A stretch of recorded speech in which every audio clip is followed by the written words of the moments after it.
We are revisiting our Why Is That Trending segment, focusing on Star Wars' toxic fandom problem as called out by John Boyega.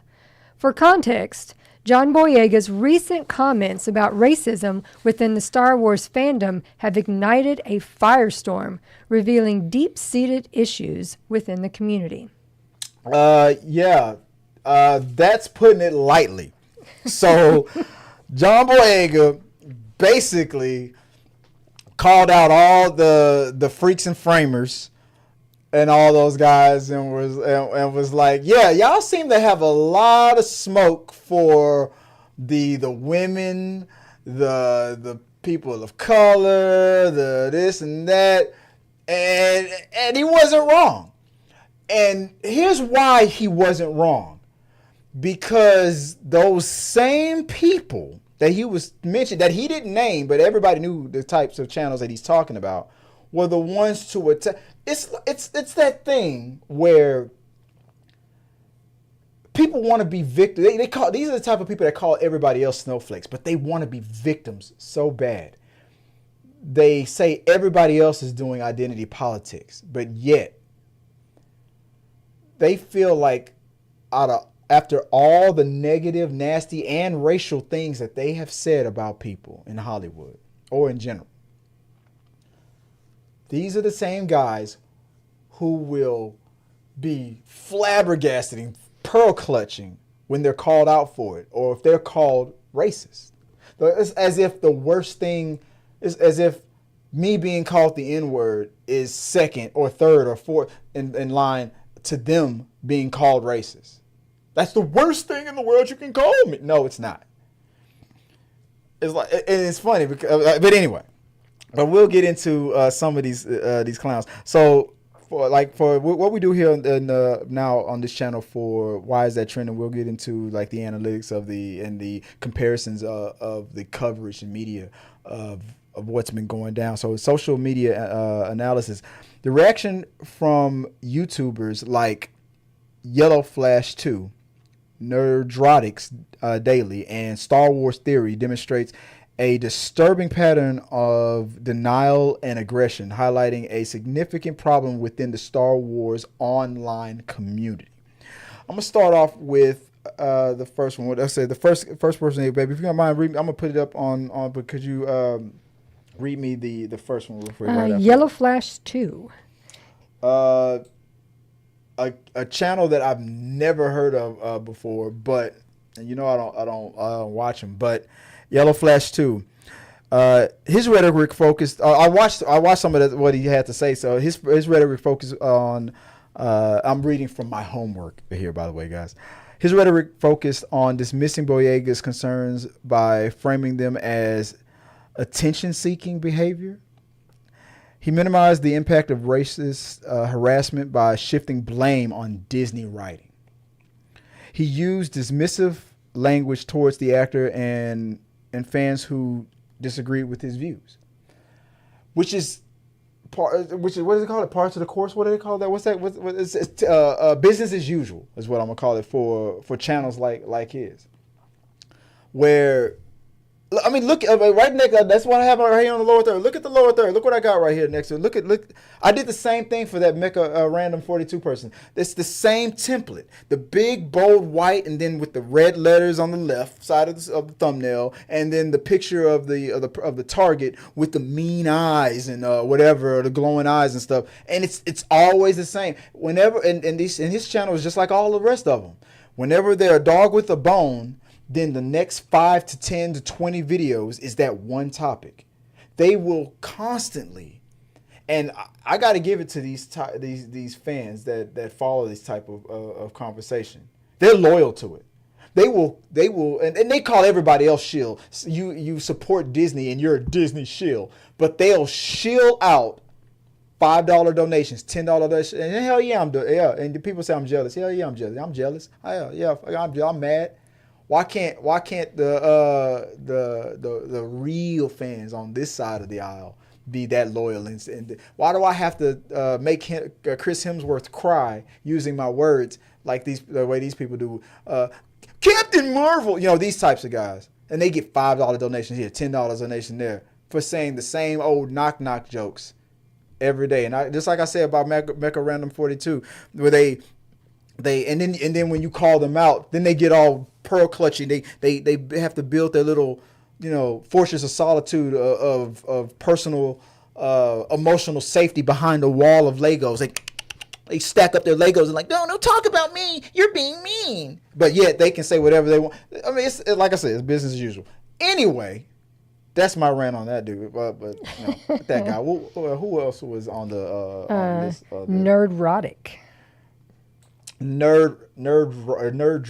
Nerdrotic. This guy here, man. I mean, Bushwhacker B-Made is what I'm gonna call him out. Like I said, look at the template. Look at the thumbnail.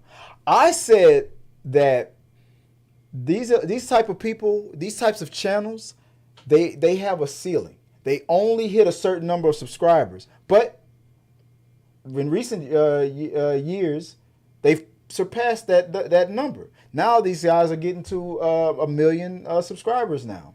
Thank you, Elon Musk, with your channel bots, because that's what these guys are buying. Because anytime you bring these guys' names up on social media, within seconds, there's a manifesto comic that's coming. You guys are all buying bots. You're soft. B-Made bot buying bitches. Okay, Nerdrotic. Okay, so this channel employs aggressive and often vulgar language to attack Boyega's credibility. He actively dismisses the reality of racism within the fandom. He also uses homophobic slurs during the discussion, during his rant. So, way to go, genius. While giving a perfect example in that video you gave, when those 6, 7, 8 videos. Look at all the Snow White content he does. And those 6, 7 videos on the same knock knock joke where you stack up your little Legos and look at oh God, I'm the real fan because I'm a nerd. I got glasses. They're my logo. I'm real. Soft ass. Anyway. He's like, the term keyboard warrior. Have you heard that? Have you heard that term? Yeah. Would never say it in Boyega's face. Never. Would ever. Never say it in his face. Yes, I would, because you liberals won't do shit. Yeah, all right. Still sitting there. His lights are brighter than ours. His budget, he's got a whole, this dude's live in a studio audience. This dude's got a whole crew. And they talk as if I'm the real fans, man. Why do they keep blocking us? This is an agenda. Yeah, all right, whatever. And then I saved the best for last. Nerdrotic, I can honestly say this, and everybody who let's let this one go viral on TikTok. If you put your hands up, say something in the comment section. Let me know how you feel about this. I have never ever watched more than 2 minutes of content from this bottom feeder. This dude is, I wouldn't even call him trash. I won't call him trash because that's insulting to trash. Okay, who's next? What was that? Star Wars Theory. This bitch, right? Oh, sorry, that's Jamie Kennedy. That's another bitch. My bad. I pulled the wrong image. This bitch right here. I'm going to say it again for the umpteenth time. Ever since this guy did a reaction to Star Wars: The Phantom Menace, The Force Awakens. Ever since he did that reaction to The Force Awakens and cried emotion, he had a real Star Wars fan moment. His channel was all about, he calls himself Star Wars Theory, because he would create these like what if scenario. What if Anakin didn't turn to the dark side? What if Luke was able to save Darth Vader and he didn't die at the end? And he'd create these stories. Then he did a reaction to The Force Awakens and got bullied online and he decided that became his that became his origin story. He decided to he went straight Joker and was like, "You're not gonna make fun of me anymore. I'm gonna become you can't call me woke. I'm gonna become the most anti-woke or whatever the hell, you know. I'm gonna become the most. I'm gonna all the red pills, all the red pills. That's what he did. That's what he did. He decided to do that. He was like, I'm going to take all the red pills and be the biggest man in the world. And he decided that's what he was going to do with his life. To the point where it's like, what the hell happened to this dude? And I'll give him props. I mean, yeah, like the dude. I mean, it's funny though, because every thumbnail he creates for himself, he looks constipated. Why do you keep watching Star Wars when it just backs you up like this so much? Look at his face. This dude looks like he should stop eating carbs. What is wrong with this guy? Like his face is like, for one, his face doesn't match his outfit, and his whole attitude is based on just being so soft. It's like it does not make sense. But it is what so. This guy attempted to describe Boyega's experiences by framing them as a personal vendetta against Disney. He minimized the impact of racist harassment. He also attempted to claim that the fans were more supportive of the actor than the white female lead of the films. His collective defensive stance and aggressive rhetoric contribute significantly to the toxic environment that Boyega and the other actors have faced. You're exactly what Boyega was talking about. And you know it. And you didn't start off like this. I used to follow that channel. You did not start off like that at all. But ever since they called you out and teased you for crying, which was an awesome moment, he had a pure fan moment for us getting Star Wars after so many years and with The Force Awakens. And because and they reminded me, they're not gonna bully me. No, only I will be the one who will do the bullying. That's what he did. That's what he decided to do with his life. Because they teased you. Because of your reaction. You know how many times I get called the N-word in my comment section? You know how many times I get talked about? I mean, hey, I don't have as many followers as you did back then, and I have what you do now, and I'm sure that the level of teasing and bullying and on online, but I guess because we're Generation X and we're from a whole new generation. We're from that generation. When people used to do those yo mama jokes and right in your face. I don't give a... Or you wanted to hurt it. That the whole point of those was to hurt somebody bad. Because then you knew you did a good roast. Yeah. Like, burn. And this dude, and that was his reaction to it. They talked about him for crying from he had a real moment. And then all of a sudden he's like, no, I'm not like that. Give me those red pills. Double fisting it. All the red pills, give them to me. I'll put it all in my throat. Pause. I mean, that's what he did. He deep throated the red pill. And and he loved it. And he was like, I am the one who will bully. And he changed his whole identity to pander to the bullies because he was afraid of being bullied. He needs fucking therapy. I will not be bullied. I will be the bully. Anyway, but I see the comments on it. I'll get to it on we got your mail. But the media reaction on this, I continued on. While some mainstream outlets have reported on the controversy, the loudest voices online are those of the fandom menace. The the same, it's business as usual. The fandom menace YouTubers. These individuals use their platforms to spread misinformation, and perpetuate harmful narratives. It includes it's crucial to hold these individuals accountable for their role in creating and perpetuating toxic fandom. Let's analyze it. Video analyst. The provided YouTubers transcripts reveal a pattern of denial, defection, and aggression rhetoric. They attempt to discredit Boyega's experiences and shift the blame onto Disney. The anger shown in these videos is meant to intimidate.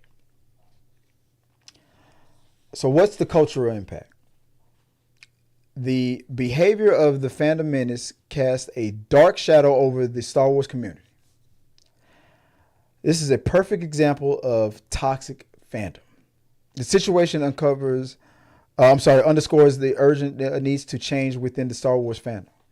It's time to call out toxic behavior and demand accountability.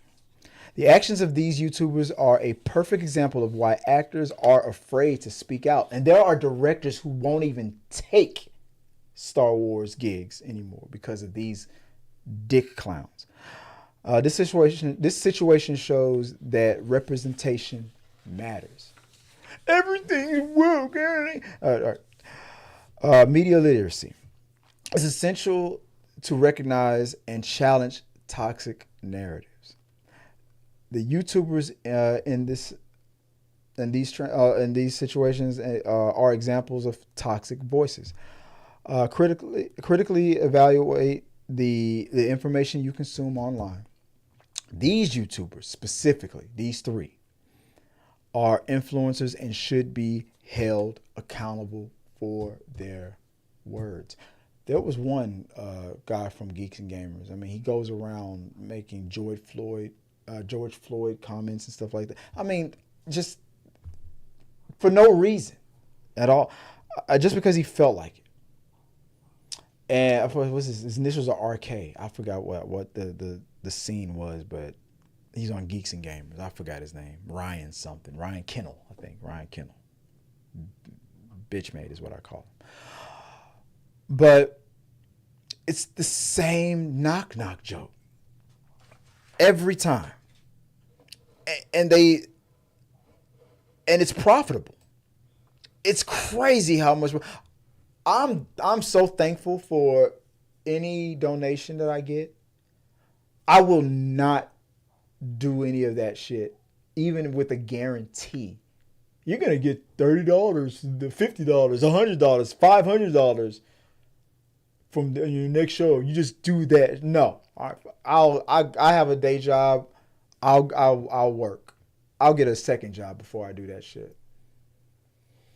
And these people have to become these characters that they've created online. Fuck that. I'm not doing that stuff. These dudes are losers. And they know for a fact that Boyega was telling the truth. And they proved it in real time with their reactions. How crazy is that? Anyway, before I move on to We Got Your Mail, anything else that you want to add to that? Nothing? All right. Let's go to We Got Your Mail.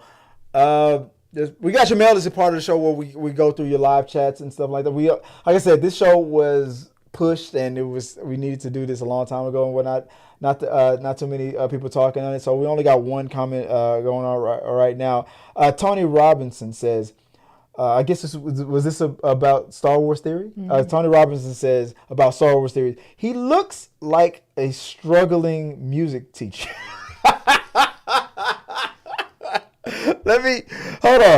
Hold on, wait, what? Hold on, let me go back. He's like, okay.